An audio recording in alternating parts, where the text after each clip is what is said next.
जय श्री राम।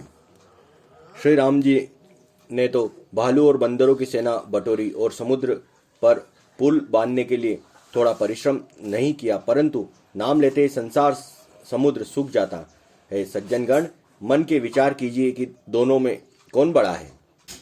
श्री रामचंद्र जी ने कुटुंब सहित रावण को युद्ध में मारा, तब सीता सहित उन्होंने अपने नगर अयोध्या में प्रवेश किया। राजा राम राजा हुए, अवध उनकी राजधानी हुई। देवता और मुनि सुंदर वाणी से जिनके गुण गाते हैं, स्वयं सेवक भक्त प्रेम पूर्वक नाम के स्मरण मात्र से बिना परिश्रम मोह की प्रबल सेना को जीतकर प्रेम में मग्न हुए अपने ही सुख में विचरते हैं। नाम के प्रसाद से उन्हें सपनों में भी कोई चिंता नहीं सताती। इस प्रकार नाम निर्गुण ब्रह्मा और सगुण राम दोनों से बड़ा है। यह वरदान देने वाले को भी वर देने वाला है और श्री शिवजी ने अपने हृदय में यह जानकर ही 100 करोड़ रामचरित्र में से इस राम नाम को सार रूप में चुनकर ग्रहण किया है। नाम ही के प्रसाद से शिवजी अविनाशी हैं और अमंगल वेश वाले होने पर भी मंगल की राशि है। सुखदेव जी और सनकादि सिद्ध मुनि योगीगण नाम के ही प्रसाद से ब्रह्मानंद को भोगते हैं। नारद जी ने नाम के प्रताप को जाना है और हरि सारे संसार को प्यारे हैं। हरि को हर प्यारे हैं और आप श्री नारद जी हरि और हर दोनों को प्रिय हैं। नाम के जप से प्रभु ने कृपा की है, जिससे प्रहलाद भक्त शिरोमणि हो गए हैं। ध्रुव जी ने ग्लानि से विमाता के वचनों से दुखी होकर सकाम भाव से हरि नाम को जपा और उसने प्रताप से अचल अनुपम स्थान ध्रुव लोक प्राप्त किया। हनुमान जी ने पवित्र नाम का स्मरण करके श्री राम जी को अपने वश में कर रखा है। नीच, अजामिल, गज और गणिका मतलब वेश्या भी श्री हरि के नाम के प्रभाव से मुक्त हो गए हैं। मैं नाम की बड़ाई कहाँ तक कहूँ, राम भी नाम के गुणों को नहीं गा सकते। कलयुग में राम का नाम कल्प तरु, मन चाहा पदार्थ देने वाला और कल्याण का निवास, मुक्ति का घर है। जिसको स्मरण करने से भांग सा निकृष्ट तुलसीदास तुलसी के समान पवित्र हो गया है। केवल कलयुग की ही बात नहीं है, चारों युगों में, तीनों काल में, तीनों लोकों में नाम को जप कर जीव शोक रहित हुए हैं। वेद पुराण और संतों का मत यही है कि स्मरण पुण्यों का फल है और श्री राम जी में या राम नाम में प्रेम होना है। पहले सत्य युग में ध्यान से, दूसरे त्रेता युग में यज्ञ से और द्वापर पूजने में भगवान प्रसन्न होते हैं, परंतु कलयुग में केवल पाप की जड़ और मलिन है। इसमें मनुष्य मन पाप रूपी समुद्र में मछली बना हुआ है, अर्थात पाप से कभी अलग होना ही नहीं चाहता। इससे ध्यान, यज्ञ और पूजन नहीं बन सकते। ऐसे कलयुग के काल में तो नाम ही कल्प वृक्ष है, जो स्मरण करते ही संसार में सब जंजालों को नाश कर देने वाला है। कलयुग में यह राम नाम मनोवांछित फल देने वाला है। परलोक का परम हितैषी और इस लोक का माता पिता है, अर्थात परलोक में भगवान का परम धाम देता है और इस लोक में माता पिता के समान सब प्रकार से पालन और रक्षण करता है। कलयुग में न कर्म है, न भक्ति है और न ज्ञान ही है। राम नाम ही एक आधार है। कपट की खान कलयुग रूपी काम ने के मारने के लिए राम नाम ही बुद्धिमान और समर्थ हनुमान जी हैं। इसलिए हमेशा राम का नाम लो, 24 घंटे राम का नाम लो। सारे पापों को हरने वाला एक राम नाम ही है जो सब पापों को हरता है। राम नाम श्री नरसिंह भगवान है। कलयुग हिरण्यकश्यपु है और जप करने वाला जन प्रहलाद के समान है। यह राम नाम देवताओं के शत्रु कलयुग रूपी दैत्य को मारकर जप करने वाले की रक्षा करेगा। अच्छे भाव प्रेम से, बुरे भाव वैर से और क्रोध या आलस्य से किसी तरह से भी नाम जपने से 10 दिशाओं में कल्याण होता है। उसी परम कल्याणकारी राम नाम का स्मरण करके और श्री रघुनाथ जी को मस्तक नवाकर मैं राम जी के गुणों का वर्णन करता हूँ। वे श्री राम जी मेरे बिगड़ी सब तरह से सुधार लेंगे, जिनकी कृपा कृपा कृपा करने से ही नहीं अघाती राम से उत्तम स्वामी और मुझ सरी का बुरा सेवक, इतने पर भी उस दयानिधि ने अपनी ओर देखकर मेरा पालन किया है। लोक और वेद में भी अच्छे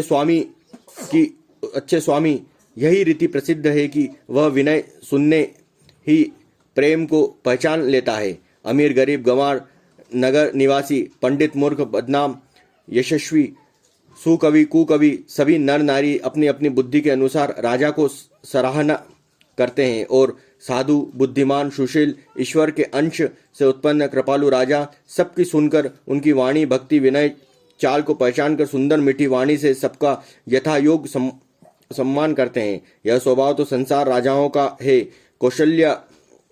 कौशलनाथ श्री रामचंद्र जी को चतुर शिरोमणि हैं। श्री राम जी तो विशुद्ध प्रेम से ही रिश्ते हैं। यह जगत में मुझसे बढ़कर मूर्ख और मलिन बुद्धि और कौन होगा। तथापि कृपालु श्री रामचंद्र जी मुझ दुष्ट सेवक की प्रीति और रुचि को अवश्य रखेंगे, जिन्होंने पत्थरों को जहाज और बंदर भालुओं को बुद्धिमान मंत्री बना लिया। सब लोग मुझे श्री राम जी का सेवक कहते हैं और मैं भी बिना लज्जा संकोच के कहलाता हूँ। कहलाने वाले का विरोध नहीं करता। कृपालु श्री राम जी इस निंदा को सहते हैं कि सीतानाथ जी जैसे स्वामी का तुलसीदास जी सा सेवक है। यह मेरी बहुत बड़ी ठिठाई और दोष है। मेरे पाप को सुनकर नरक ने भी नाक निकोड़ ली थी, अर्थात नरक में भी मेरे लिए ठौर नहीं है। यह समझकर मुझे अपनी ही कल्पित डर से डर हो रहा है, किंतु भगवान श्री रामचंद्र जी को स्वप्न में भी इस प्रकार मेरी इस ठिठाई और दोष पर ध्यान नहीं दिया। वर मेरे प्रभु श्री रामचंद्र जी को इस बात को सुनकर देखकर अपने सुरुचि रूपी चक्षु से निरीक्षण कर मेरी भक्ति और बुद्धि की उल्टे सराहना की, क्योंकि कहने में चाहे बिगड़ गया, अर्थात मैं चाहे अपने को भगवान का सेवक कहलाता रहूं, परंतु हृदय में अच्छापन होना चाहिए। हृदय में तो अपने को उसका सेवक बनने योग्य नहीं मानकर पापी और दीन ही मानता हूँ। यह अच्छापन है। श्री रामचंद्र जी की भी दास के हृदय की अच्छी स्थिति जानकर रिझ जाते हैं। प्रभु के चित्त में अपने भक्तों की हुई भूल चूक याद नहीं रहती, वे उसे भूल जाते हैं और उनके हृदय और अच्छाई नेकी को 100 बार याद करते रहते हैं। जिस पाप के कारण उन्होंने बाली को व्याध की तरह मारा था, वैसे ही कुचाल फिर सुग्रीव ने चली। वही करनी विभीषण की थी, परंतु श्री रामचंद्र जी ने स्वप्न में भी उनका मन में विचार नहीं किया। उल्टे भरत जी से मिलने के समय श्री रघुनाथ जी उनका सम्मान किया और राजसभाओं में भी उनके गुणों का बखान किया। प्रभु श्री रामचंद्र जी को वृक्ष के नीचे और बंदर डाली पर, अर्थात कहाँ मर्यादा पुरुषोत्तम सच्चिदानंद परमात्मा श्री राम जी और कहाँ पेड़ की शाखा पर कूदने वाले बंदर, परंतु ऐसे बंदरों को भी उन्होंने अपने समान बना लिया। तुलसीदास जी कहते हैं कि श्री रामचंद्र जी सरीखे शील निधान स्वामी कहीं भी नहीं है। हे श्री राम अपनी अच्छाइयों से सभी का भला है, अर्थात उनका कल्याणमय स्वभाव सभी का कल्याण करने वाला है। यदि यह बात सच है तो तुलसीदास जी का भी सदा कल्याण ही होगा। इस प्रकार अपने गुण दोष को कहकर और सबको फिर सिर नवाकर मैं श्री रघुनाथ जी की निर्मल यश वर्णन करता हूँ, जिसके सुनने से कलयुग के पाप नष्ट हो जाते हैं।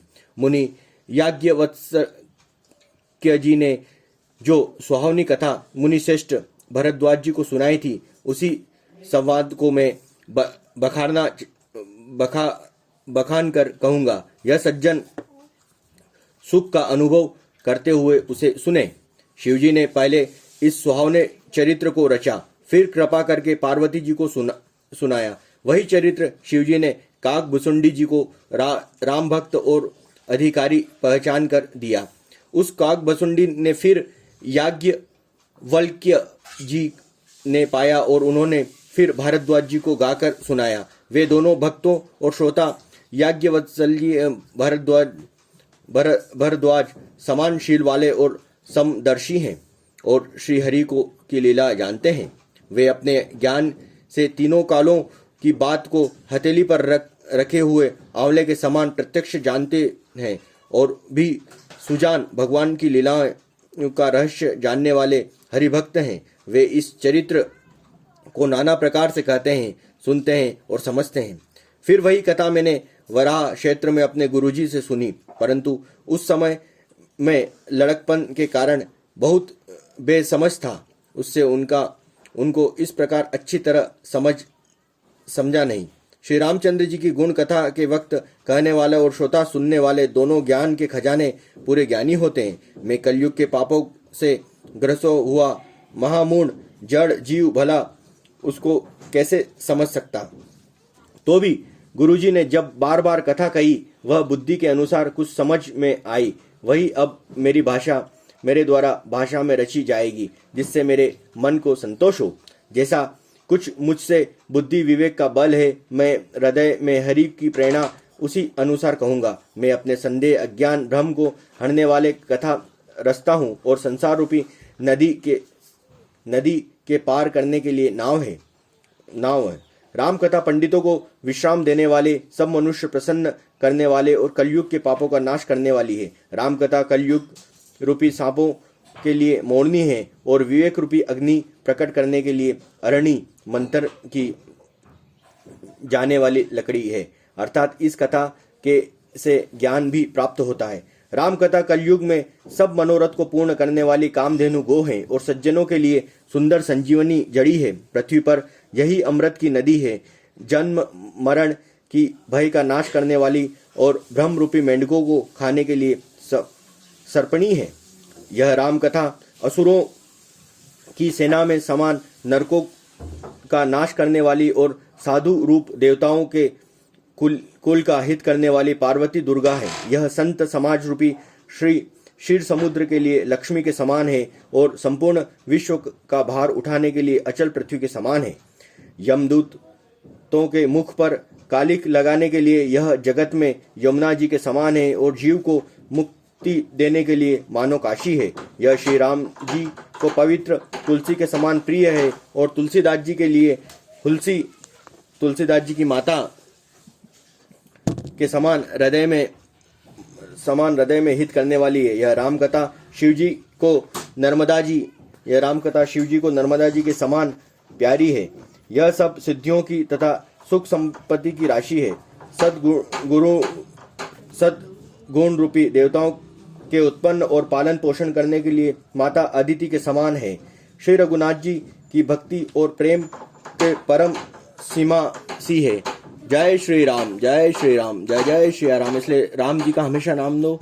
राम नाम की ताकत सब ताकतों से महान है। जय श्री राम, जय श्री राम। तुलसीदास जी कहते हैं कि राम कथा मंदाकिनी नदी है, सुंदर निर्मल चित्रकूट है और सुंदर स्नेह ही वन है जिसमें श्री सीताराम जी विहार करते हैं।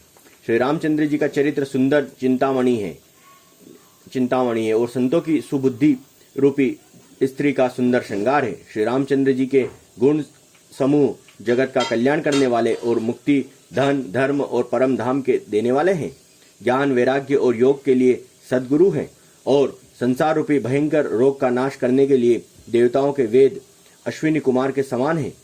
ये श्री सीताराम जी के प्रेम के उत्पन्न करने के लिए माता पिता हैं और संपूर्ण व्रत, धर्म और नियमों के बीज हैं।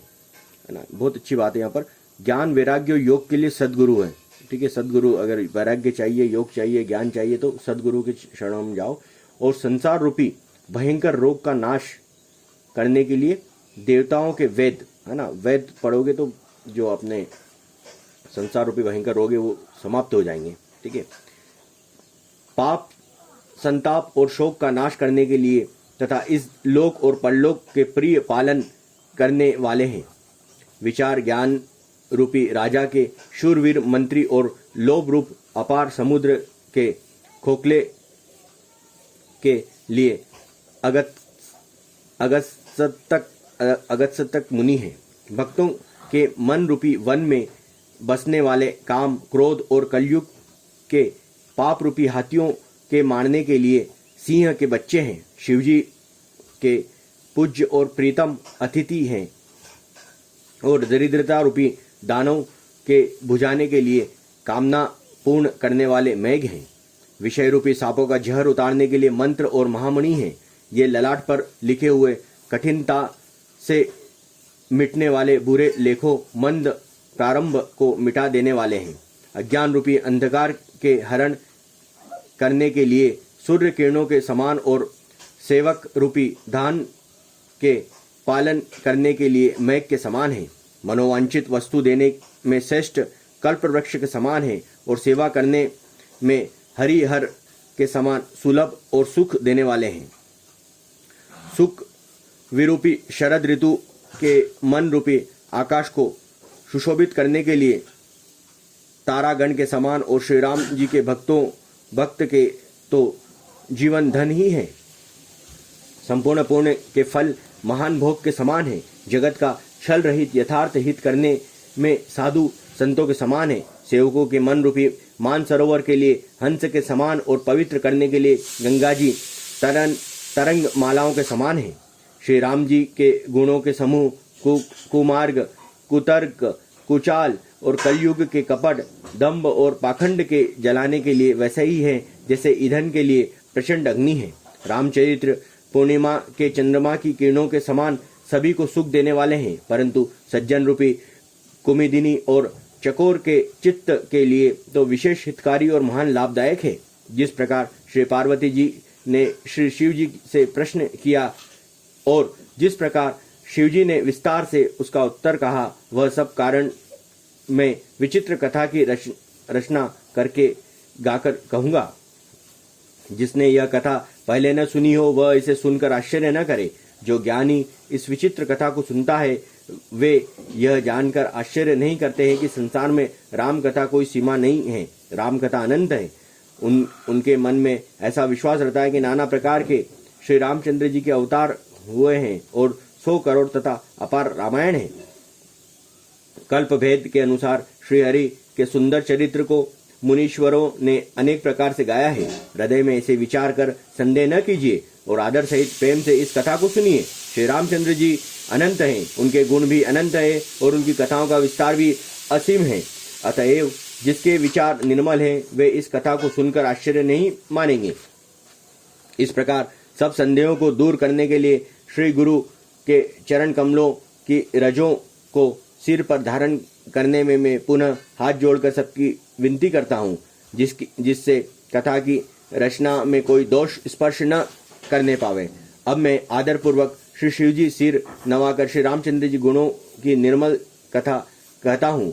श्री हरि के चरणों में सिर रखकर संवंत 1631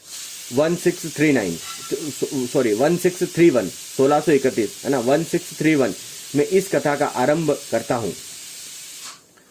चैत्र मास की 9वीं तिथि मंगलवार को श्री अयोध्या में यह चरित्र प्रकाशित हुआ, जिस दिन श्री राम जी का जन्म हुआ।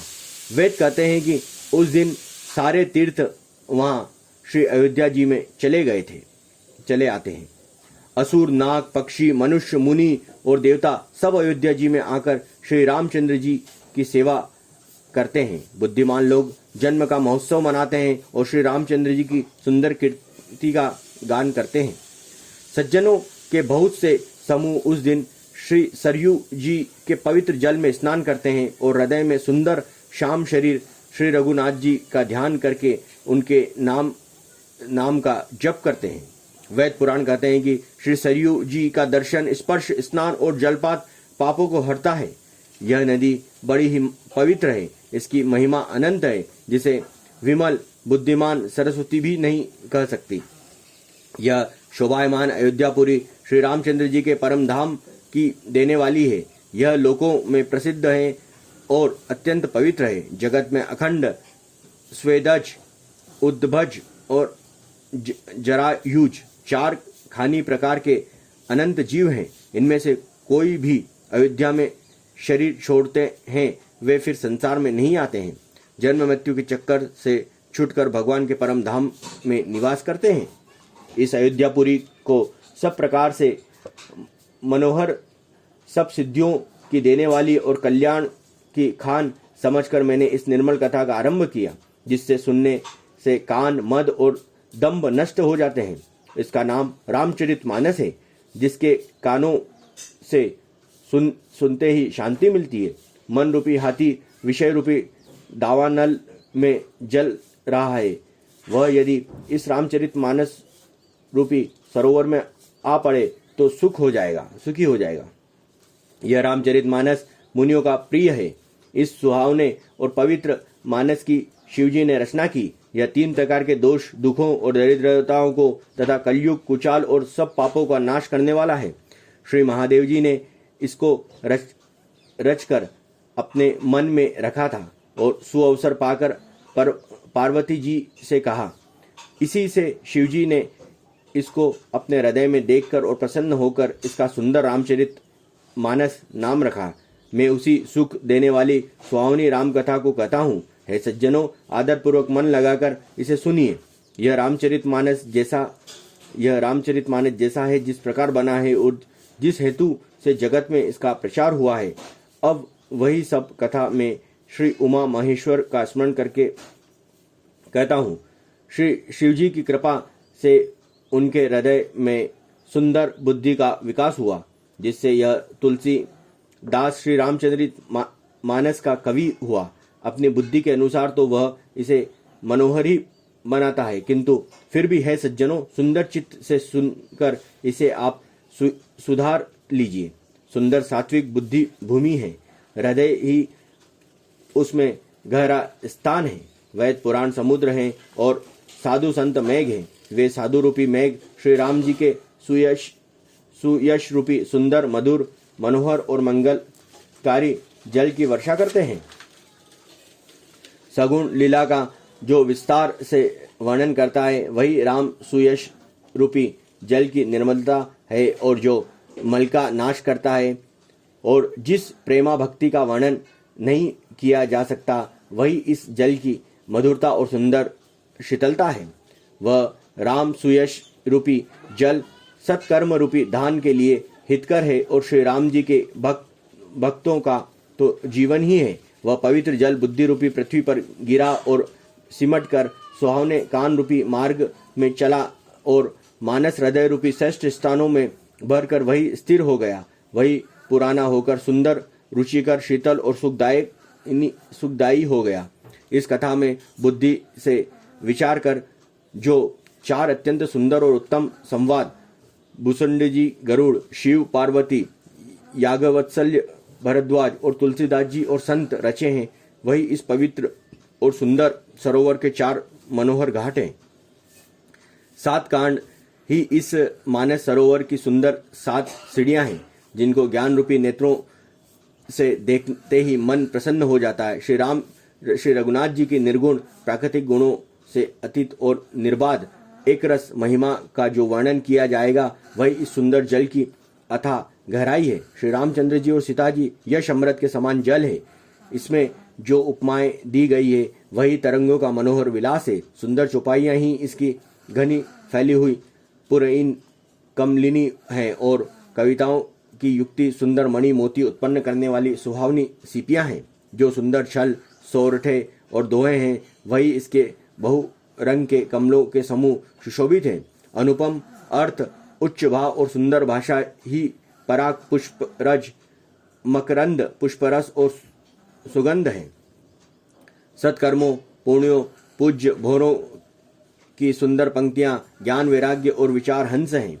कविता की ध्वनि, वक्रोक्ति, गुण और जाति ही अनेकों प्रकार के मनोहर मछलियां हैं। अर्थ, धर्म, काम, मोक्ष, ये 4 ज्ञान विज्ञान का विचार के कहना काव्यों में 9 रस, जप, तप, योग और वैराग्य में प्रसंग, ये सब इस सरोवर के सुंदर जलचर जीव हैं। सुकृति पुण्यात्मा जनों के, साधुओं के और श्री रामचंद्र जी के गुणों का गान ही विचित्र जल पक्षियों के समान है। संतों की सभा ही इस सरोवर के चारों ओर अमराई आम की बगीचियां हैं और श्रद्धा वसंत ऋतु के समान कही गई हैं। नाना प्रकार के भक्ति का निरूपण एवं क्षमा, दया, दम, इंद्रिय लताओं के मंडप हैं। मन का निग्रह, यम, अहिंसा, सत्य, अत्येत, ब्रह्मचर्य और अपरिग्रह, नियम, सोच, संतोष, तप, स्वाध्याय, ईश्वर प्रणिधान ही उसके फूल हैं। ज्ञान फल और श्री हरि के चरणों में प्रेम ही इस ज्ञान रूपी फल रस है, ऐसा वेदों ने कहा है। इस रामचरितमानस में और भी अनेक प्रसंगों की कथाएं हैं। वे ही इसके तोते, कोयल और आदि रंग बिरंगे पक्षी हैं। कथाओं में जो रोमांच होता है वही वाटिका, बाग, वन है, और जो सुख होता है वही सुंदर पक्षियों का विहार है। निर्मल मन ही माली है, और जो प्रेम रूपी जल से सुंदर नेत्रों द्वारा उनकी सिंचता है। जो लोग इस चरित्र को सावधानी से गाते हैं वही इस तालाब में चतुर रखवाले हैं, और जो स्त्री पुरुष सदा आदर पूर्वक इसे सुनते हैं वही सुंदर मानस के अधिकारी उत्तम देवता हैं। जो अति दृष्टि और विषय हैं वे अभागे, बगुले और कौवे हैं, जो इस सरोवर के समीप नहीं जाते हैं, क्योंकि यहाँ इस सरोवर में घोंगे, मेंढक, सेवार के समान विषय रस की नाना कथाएं नहीं हैं। जय श्री राम, जय श्री राम, जय श्री राम।